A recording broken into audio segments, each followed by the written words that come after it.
बिस्मिल्लाहिर्रहमानिर्रहीम, अस्सलाम वालेकुम। मैं हूं ईसा नकवी। इस वीडियो में मैं आपके सामने रखूंगा भारतीय पंजाब के चीफ मिनिस्टर अमरिंदर सिंह का बयान और उनके खत के चंद मंदरजात जो ये साबित करते हैं कि इस वक्त भी मोदी सरकार पाकिस्तान की तरफ किन हकारत भरी निगाहों से देख रही है। तकब्बुर और गुरूर में यह हुकूमत किस मकाम पर पहुंच चुकी है। और ये वही मोदी सरकार है, वही भारत है जिसके हक में आजकल कुछ लोग दलाइल देते हुए, वकालत करते हुए नजर आते हैं कि हमें इनके साथ ताल्लुकात बेहतर करने चाहिए। यकीनन तमाम जी शऊर पाकिस्तानी यही चाहते हैं कि तमाम हमसायों के साथ बशमूल भारत ताल्लुकात बेहतर होने चाहिए, लेकिन हम इसके लिए क्या कीमत अदा कर सकते हैं। यह सवाल बहरहाल मौजूद है कि जो रियासत के बुनियादी उसूल हैं उन पर कॉम्प्रोमाइज़ नहीं किया जा सकता।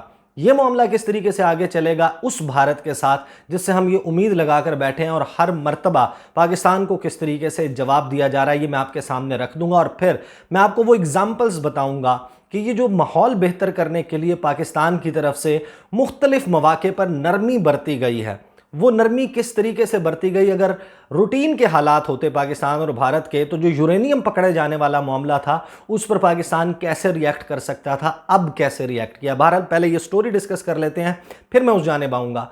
और ये स्टोरी जो है वो जुड़ी हुई है भारत में कोरोना वायरस की सूरत हाल से। आपको मालूम है कि मिड अप्रैल ऑनवर्ड्स भारत में कोरोना वायरस की सूरत हाल बेकाबू है। वहाँ पर हॉस्पिटल्स में जगह ख़त्म हो चुकी है और रोज़ाना की बुनियाद पर 3.5 लाख से ज़ायद केसेस रिपोर्ट हो रहे हैं। वहाँ पर अमवात की शरह बढ़ चुकी है। ऑक्सीजन जो है वो हॉस्पिटल्स में मौजूद नहीं, हॉस्पिटल्स में बेड ख़त्म हो चुके हैं, लोग सड़कों पर मर रहे हैं। भारत में गुज़श्ता 24 घंटे के जो केसेस हैं वो मैं आपको बता देता हूँ, 3,66,000 नए केसेस रिपोर्ट हुए और गुज़श्ता 24 घंटों में 3,700 से ज़ायद अमवात भारत में रिपोर्ट हुई हैं। जो टोटल नंबर ऑफ़ केसेस है वो 22 मिलियन से बढ़ गया है भारत में। और इसी तरह जो वहाँ पर जो ओवरऑल डेथ्स हैं वो 2,46,000 से ज़ायद हो चुकी हैं। इस सारी सूरत हाल में आपको याद होगा कि अप्रैल के आखिरी हफ्ते में पाकिस्तान ने ये ऑफ़र की, और क्योंकि अब एक ताल्लुकात में बेहतरी की फ़िज़ा बनाने की कोशिश की जा रही है, तो पाकिस्तान ने एक जेनरस ऑफ़र की। पहले आपको याद होगा कि ट्वीट्स आए कुछ वज़ीर-ए-आज़म इमरान खान के, उसके बाद वज़ीर ख़ारजा शाह महमूद कुरैशी के, और फिर फॉर्मली दफ्तर ख़ारजा की जानिब से बयान जारी किया गया कि हम एक हमसाये के तौर पर इस सूरत हाल में भारत की मदद करना चाहते हैं। अगर आपको ऑक्सीजन चाहिए, वेंटिलेटर्स चाहिए, डिजिटल एक्सरे मशीन्स चाहिए, बाईपैप मशीन्स चाहिए, पर्सनल प्रोटेक्टिव इक्विपमेंट चाहिए इस कोरोना वायरस की सूरत हाल से निपटने के लिए, तो हम वो सब कुछ देने के लिए तैयार हैं। अब भारत ने उसके जवाब में एक तो मामले को होल्ड पर रखा, और जाहिर है कि भारत के जहन में एक गुरूर और एक जो है वो तकब्बुर वो मौजूद है। पाकिस्तान समेत जो छोटे ममालिक हैं उनको वो कुछ समझता ही नहीं। और यकीनन एक ऐसी सूरत हाल में नरेंद्र मोदी जो ये साबित करते हुए नज़र आते हैं, हर वक्त ये कहते हैं कि मेरी 56 इंच की छाती है, तो जो 56 इंच की छाती वाला मोदी है उसकी जाहिर है कि छाती सुकड़ जाती है अगर पाकिस्तान से इमदाद ले लेता। इस सारी सूरत हाल में अपने लोग जिनका दम घुट रहा है ऑक्सीजन ना होने की वजह से, उनकी सेहत, उनकी सलामती, उनकी ज़िंदगियां दाव पर लगाई हैं भारत ने। और भारत के जो चीफ मिनिस्टर पंजाब हैं अमरिंदर सिंह, उनका एक ख़त है, कुछ तफसीलात हैं, पहले मैं वो आपके सामने रख देता हूँ। उन्होंने ये डिस्क्लोज़ किया कि भारत की जो मोदी सरकार है, सेंट्रल गवर्नमेंट है, उसने रिजेक्ट कर दिया है पाकिस्तान की ऑफ़र। पाकिस्तान से इंपोर्ट, ऑक्सीजन इंपोर्ट करने की इजाज़त नहीं दी जा रही मोदी सरकार की तरफ से। उन्होंने इस ख़त में जो है, और एक प्रेस रिलीज़ है उसमें उन्होंने कहा है कि हमने रिक्वेस्ट की थी सेंटर को कि लिक्विड मेडिकल ऑक्सीजन हमें पाकिस्तान से इंपोर्ट करने की इजाज़त दी जाए, क्योंकि हमारे यहाँ इस सूरत हाल आउट ऑफ कंट्रोल हो चुकी है। जो केसेस हैं वो बहुत ज़्यादा है और अमवात रोज़ाना की बुनियाद पर बढ़ती जा रही हैं, लिहाजा में पाकिस्तान से ऑक्सीजन इंपोर्ट करने दी जाए। उन्होंने एक ख़त लिखा जिसमें उन्होंने नरेंद्र मोदी को और जो होम मिनिस्टर हैं अमित शाह, उनको एड्रेस किया, और उन्होंने कहा कि हमें इमीडिएटली एलोकेट किया जाए 50 एडिशनल, ये जो मौजूदा कोटा है उससे इजाफी तलब की गई 50 मेट्रिक टन ऑक्सीजन जो है वो एलोकेट की जाए पंजाब को, जो भारतीय पंजाब है, और 20 टैंकर्स फराहम किए जाएं इस ऑक्सीजन को सप्लाई करने के लिए। पहले तो इसका जवाब नहीं आया। फिर ये जो प्रेस रिलीज़ जारी की गई उसमें उन्होंने कहा कि हमारे पास केस लोड बहुत ज़्यादा है, लेकिन हम जो लेवल 2 और लेवल 3 बेड्स हैं अपने हॉस्पिटल्स में उनको नहीं बढ़ा सकते, क्योंकि हमारे पास ऑक्सीजन मौजूद नहीं है, और हमें एलोकेटेड कोटा जो है वो भी ऑक्सीजन का फराहम नहीं किया जा रहा। फिर अमरिंदर सिंह जो है वो पॉइंट आउट करते हैं that the Government of India had expressed its inability to even allow Punjab's local industry to undertake commercial import of LMO liquefied medical oxygen from Pakistan through the Wagah Atari border which is geographically proximate, यानी कि बहुत ही करीब है सरहद। 50 kilometre का फासला है अमृतसर और लाहौर के दरमियान। लोकली जो इंडस्ट्री है उसको कमर्शियल बुनियादों पर पाकिस्तान से ऑक्सीजन इंपोर्ट करने की इजाज़त नहीं दी जा रही। ये इमदाद नहीं है, ये इंपोर्ट है कि पैसों के इवज़ भी भारत सरकार जो है वो ऑक्सीजन लेने नहीं दे रही भारत की अपनी जो पंजाब की हुकूमत है उनको, और वहाँ पर लोग इस कमी की वजह से मर रहे हैं। Despite assurance that adequate supply would be ensured to us from alternate sources, के जो दीगर मुतबादिल ज़राए हैं कि अगर सेंटर वहाँ पर भारत का फ्राहम नहीं कर सकता तो फिर वो मुतबादिल ज़राए जो पाकिस्तान हो सकता है वहाँ की एश्योरेंस दी गई थी कि वहाँ से ऑक्सीजन लाने की इजाज़त दी जाएगी। लेकिन भारतीय सरकार गरूर में उस मकाम पर है कि पाकिस्तान से अगर हमने तलब कर ली तो हम अपने लोगों को क्या मुँह दिखाएंगे कि पाकिस्तान हमारा एक छोटा दुश्मन हकीर सा मुल्क है, हम उससे ऑक्सीजन क्यों ले रहे हैं। ये इसके पीछे भारत की साइकी, और हम इस भारत से ये उम्मीद लगाए हुए हैं कि ये हमारे साथ ताल्लुक बेहतर करेंगे। वो जिस तरीके से मुज़ाकरात में उलझा रहे हैं उसकी कहानी भी अभी आप सुन लीजिएगा। जो मिनिस्ट्री ऑफ एक्सटर्नल अफेयर्स है वो उससे फिर द वायर है भारत का एक खबर रसां इदारा, उन्होंने उनकी वजारत खारजा से सवाल किया, उन्होंने कमेंट नहीं किया, इसके हवाले से कोई तस्दीक या तरदीद नहीं की कि वाकई पाबंदी लगा दी है कि नहीं। फिर उसके बाद जो ऑक्सीजन कॉरिडोर है पाकिस्तान के साथ बनाने का एक मुतालबा जो भारतीय पार्लियामेंटेरियंस हैं पंजाब के, उनकी तरफ से पहले से ही आ रहा था। जो सुनील जाखड़ हैं कांग्रेस पार्टी के पंजाब के चीफ, उन्होंने इंडियन एक्सप्रेस को एक इंटरव्यू में कहा था कि सेंटर जो है यानी कि जो उनका वफाक है दिल्ली में जो सरकार कायम है नरेंद्र मोदी की, वो इस रास्ते में हाइल है, वो पाकिस्तान से ऑक्सीजन इंपोर्ट करने की इजाज़त नहीं दे रही।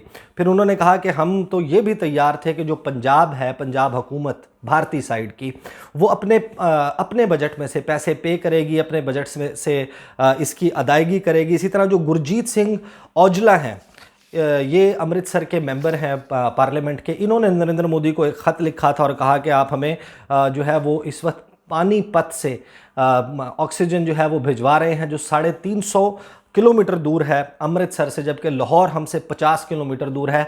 हमें लाहौर से ऑक्सीजन मंगवाने दें ताकि हमारे लोग ना मरें। लेकिन वहाँ पर उसका ख्याल नरेंद्र मोदी की हुकूमत की तरफ से नहीं किया गया, और ये वो तकब्बुर है जो गुज़श्ता बरस भी दिखाया गया था साल 2020 में। मैं वो स्टोरी रिपोर्ट कर चुका हूँ, क्विकली आपको बता देता हूँ। जिस वक्त ये सारा सूरत हाल चल रही थी, वज़ीर-ए-आज़म इमरान खान ने कहा कि जिस तरीके से हमने पूरे पाकिस्तान में कैश डिस्ट्रीब्यूट किया है 12,000 रुपये लॉकडाउन को सक्सेसफुल बनाने के लिए, और जो फैमिलीज़ इस वक्त जिन ख़ानदानों को पैसों की अशद ज़रूरत है कोरोना वायरस की वजह से वो बाहर नहीं निकल सकते, उनकी इमदाद के लिए हमने सक्सेसफुली ये प्रोग्राम चलाया है। भारत अगर हमारे इस तजुर्बे से, हमारी एक्सपर्टीज़ से फ़ायदा उठाना चाहता है तो हम भारत के साथ अपना जो एक्सपीरियंस है, अपनी एक्सपर्टीज़ है वो शेयर करने के लिए तैयार हैं। उस वक्त एक हकारत भरे लहजे में भारत की तरफ से कहा गया था कि आप अपना पहले बजट देखें, हमारा जो जीडीपी है, हमारे जीडीपी का साइज़ देखें, और पाकिस्तान का जो ग्रॉस डोमेस्टिक प्रोडक्ट है उसका साइज़ देखें। तो ये है भारत की सूरत हाल कि वो पाकिस्तान से इस बात का भी रवादार नहीं है कि पाकिस्तान से जो है वो ऑक्सीजन इंपोर्ट करने की इजाज़त दी जाए अपने लोगों को मरने से बचाने के लिए। वो पाकिस्तानी नहीं है जिनको बचाना है। अब मैं आपके सामने एग्जांपल्स रख देता हूँ।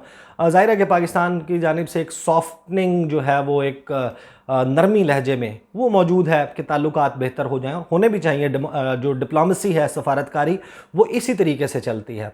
अब सिचुएशन क्या हुई, आपको याद होगा चंद रोज़ पहले यूरेनियम जो है वो पकड़ी गई, 7 किलो नेचुरल यूरेनियम भारत में पकड़ी गई, और इसका क्या इस्तेमाल हो सकता था, कितनी तबाही ला सकता था वो इस्तेमाल अगर कर लिया जाता, ये उन हाथों तक पहुंच जाती जिन तक पहुंचनी थी, और इसकी कीमत $2.9 मिलियन से ज़ायद बनती है।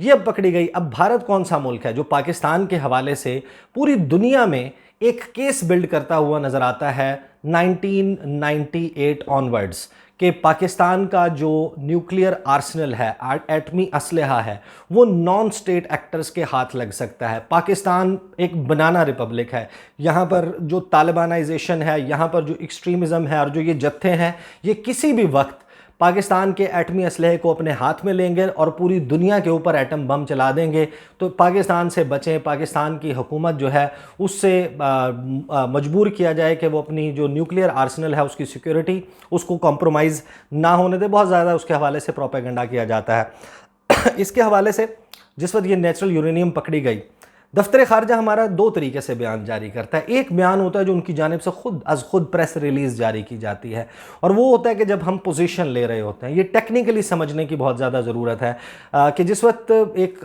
खुद बयान दिया जाता है उसमें और रिस्पॉन्डिंग टू मीडिया क्वेरीज, इसमें टेक्निकली क्या फ़र्क है कि जब आपका दफ्तर खारजा एक बयान जारी करता है जिसमें वो कहता है कि हमने सवालों का जवाब देते हुए ये बात किया, इसका मतलब यह है कि हम वो स्ट्रॉन्ग पोजीशन नहीं ले रहे क्योंकि सवाल किया गया था मीडिया की तरफ से, तो हम उसके जवाब में ये बात कह रहे हैं। अब ये सवाल जब हुआ, नेचुरल यूरेनियम का दफ्तर खारजा ने क्या कहा, उन्होंने कहा कि हमने बड़े सीरियस कंसर्न के साथ, एक अपने खदशात के साथ ये नोट किया है कि 7 किलो से ज़ायद नेचुरल यूरेनियम भारत में पकड़ी गई है जो कि अनऑथराइज्ड गैर मुतल्लका अशखास के पास मौजूद थी।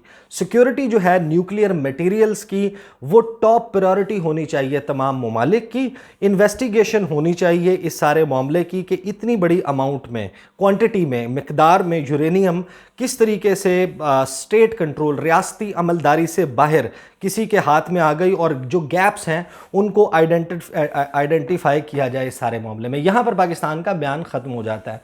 अब अगर ये नॉर्मल सूरत हाल चल रही होती भारत के साथ, जो पाकिस्तान को करना चाहिए था कि इसमें सबसे पहले तो आप इसके ऊपर पोजीशन लेते, खुद से बयान जारी करते। दूसरी बात, आप ख़त लिखते इंटरनेशनल एटॉमिक एनर्जी एजेंसी को, जिसमें भारत के जो न्यूक्लियर आर्सेनल है और जो न्यूक्लियर मटीरियल है उसके ऊपर, उसकी सेफ्टी एंड सिक्योरिटी के ऊपर एतराज़ उठाते। आप यूएन सिक्योरिटी काउंसिल को ख़त लिखते, जो रेलिवेंट फोरम्स हैं उनके साथ ये मामला उठाते, उसकी तहकीकात का मुतालबा करते, बजाय उसके इस किस्म का बयान दिया गया। ठीक है, ये सफारतकारी का एक तरीका हो सकता है कि पाकिस्तान भारत के साथ क्योंकि माहौल बेहतर करना चाहता है तो इसलिए बहुत ज़्यादा सख्त बयानात नहीं दिए जा रहे, लेकिन इसका नतीजा क्या निकल रहा है? भारत की तरफ से रेसिप्रोसिटी नहीं दिखाई जा रही, यानी कि बदले में भारत क्या कर रहा है कि पाकिस्तान की तरफ से की गई पेशकश मदद की, जो कि एक गुड जेस्चर के तौर पर, एक अच्छी नीयत के साथ की गई थी, उसको इस तरीके से रिजेक्ट किया गया है। अब लोगों के सामने है, हम कौन सा रास्ता इख्तियार कर रहे हैं भारत के साथ ताल्लुकात बेहतर करने के लिए। आपको मालूम है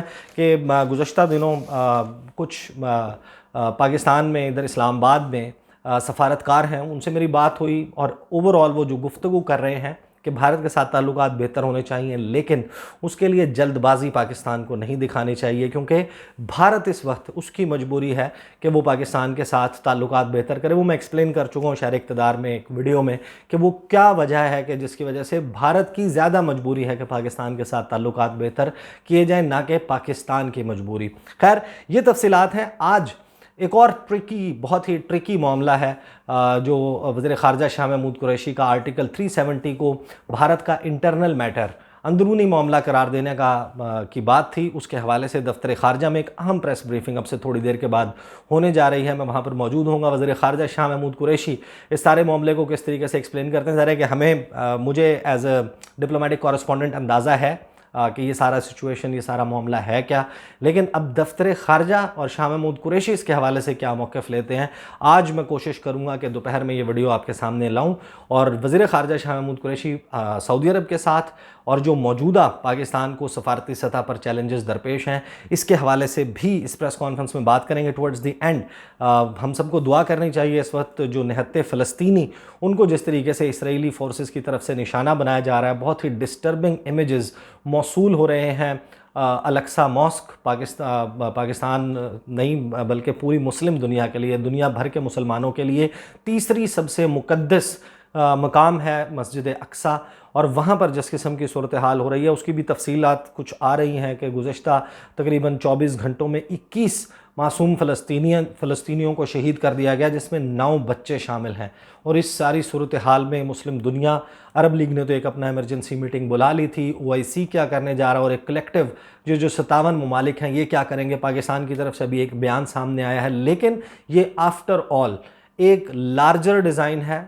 इसके हवाले से मैं इसकी तफसील में रखूँगा कि जो मिडल ईस्ट पीस प्लान है वो नाकाम होने के बाद, जो बाइडन के आने के बाद ये सारा मामला इस तरीके से क्यों हो रहा है। अगले वीडियो में इंशाल्लाह आपके साथ मुलाकात होगी। मुझे इजाज़त दीजिए। अल्लाह हाफ़िज़।